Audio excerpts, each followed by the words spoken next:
desembargadora Sandra Tioli, que é a coordenadora hoje, né, desse programa, e saber da importância da palestra de hoje, onde vem trazer luz para a imprensa para poder ajudar a mitigar, né, esse problema do feminicídio. Como é que você vê isso? Obrigada pela oportunidade, por estar aqui presente, acompanhando hoje o nosso primeiro encontro dos juízes e juízas com competência em violência doméstica. É uma ação da Coordenadoria da Mulher do Tribunal de Justiça do Mato Grosso do Sul, e além do aperfeiçoamento, do constante estudo e aperfeiçoamento dos nossos magistrados, que o tribunal tem fomentado, este é um momento importante para nós, porque nós faremos um trabalho diferenciado, onde nós envolveremos a imprensa, trabalharemos juntos com este tema, ou seja, o judiciário e a imprensa, debatendo, discutindo esse tema com um palestrante que vai tratar especificamente da questão da violência doméstica e a sua comunicação.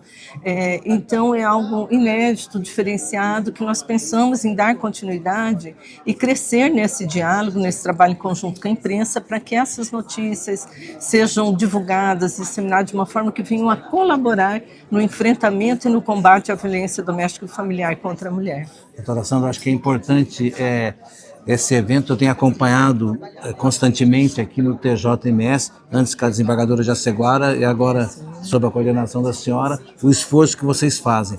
E se a gente consegue reverberar isso para a imprensa, levar essa notícia, a gente pode acho que ter um retorno melhor, não é isso? Sim, porque a imprensa é fundamental nesse papel de divulgação, de conscientização da sociedade, de levar a sociedade a esse tema, para que haja uma reflexão, uma conscientização e tudo que tem acontecido no que diz respeito à violência doméstica, não só os fatos em si, né, os delitos, os crimes que acontecem, mas a imprensa tem tido um papel fundamental também em fomentar trabalhos, documentários que tragam essa sensibilização, essa reflexão por parte da sociedade como um todo. Então, esse é um papel importantíssimo da imprensa e leva também à comunidade as ações, os projetos, as políticas públicas que estão sendo desenvolvidas pelos poderes públicos, pelas instituições privadas, para que haja, então, essa divulgação também da realidade, não só da realidade, da dificuldade que as mulheres vivem, mas a forma como superar essas dificuldades. Então, esse é um papel que a imprensa nos auxilia bastante nessa divulgação também, de conscientização, de onde procurar ajuda, né, de como a rede de proteção pode auxiliá-las. Então, isso nós temos contado com essa colaboração da imprensa também.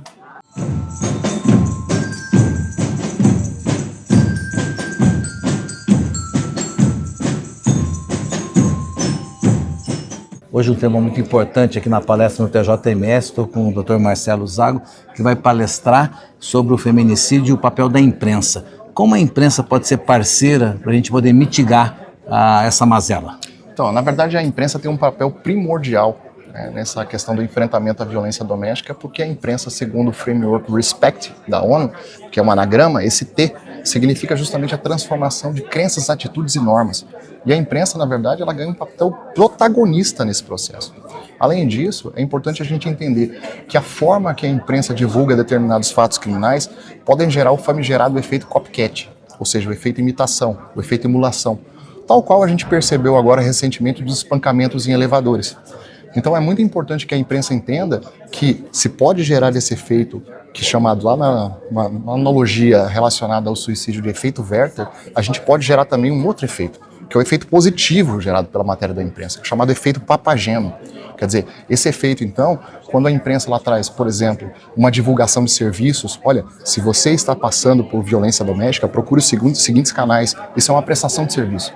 A imprensa, no final das contas, ela acaba auxiliando pessoas que estão em grau de vulnerabilidade ou que estão fragilizadas por alguma razão, seja da violência doméstica ou não, a procurarem ajuda. Então nós acreditamos que essa parceria com a imprensa é essencial para que a gente tenha a diminuição dos feminicídios no Brasil. Então, doutora, o convite que você faz não é só a gente divulgar o acontecido, mas também mostrar aonde tem os canais de solução disso, até para que aqueles que não sofreram possam né, posso usar disso. É exatamente isso? E não só isso, na verdade nós montamos um material lá no Distrito Federal, foi lançado ontem, que é o guia justamente para divulgação de feminicídios pela imprensa no Distrito Federal. E esse guia foi muito bem aceito pela imprensa, a imprensa comprou a nossa ideia, a imprensa sabe do seu papel, sabe do seu poder e da sua responsabilidade. Então, há, por exemplo, outras diretrizes, como questões muito simples, como, por exemplo, utilizar a voz ativa na frase, ao invés de utilizar a voz passiva. Porque quando se coloca a mulher foi morta pelo homem, a gente retira, de certa forma, a responsabilidade do homem dessa frase. Quando a gente coloca que o homem matou a mulher, aí a coisa fica diferente. Então, nomear o crime, falar, por exemplo, dos órfãos do feminicídio, tratar a vítima como sobrevivente, aquela que sobreviveu ao feminicídio, não tão somente como vítima, conforme a preferência dela, porque isso gera história de superação. E essa história de superação, ela motiva outras pessoas a saírem desse ciclo da violência ou desse espiral da violência. Essa luz que você traz para a imprensa, desde quando vocês estão trazendo essa... Nós no Distrito Federal, nós começamos as primeiras reuniões em agosto de 2023. E o que motivou isso? E aonde vocês foram buscar isso? E quem que teve essa clarividência aí? Na verdade, foi uma percepção coletiva de que, geralmente, quando a gente tinha no Distrito Federal um pico de feminicídios, logo a gente tinha vários outros picos, né? Quer dizer, feminicídios que às vezes eram divulgados massivamente e logo na sequência parecia que havia uma espécie de epidemia. E a gente tentou entender isso. Não só com base na literatura, nos manuais internacionais, mas com base em pesquisa empírica. Então nós fizemos uma análise de dados no Distrito Federal, essa análise eu vou trazer hoje aqui na exposição, e nós verificamos, embora sem significância estatística, que é um aumento de 13,45% dos picos de feminicídio tentados após os picos de feminicídios consumados, que são aqueles que tendem a ser mais divulgados.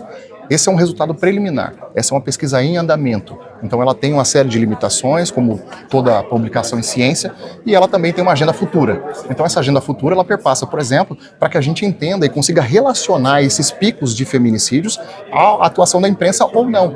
Então, o que a gente entende hoje é o seguinte, nós temos um cenário de efeito misto. Ou seja, nós temos um risco muito bem identificado. E a partir desse risco, é necessário que os poderes públicos ajam, mas ajam através de articulação. O que nós propomos, portanto, no Distrito Federal, foi um guia de autorregulação incentivada, e não censura, porque nós acreditamos que esse é o melhor caminho.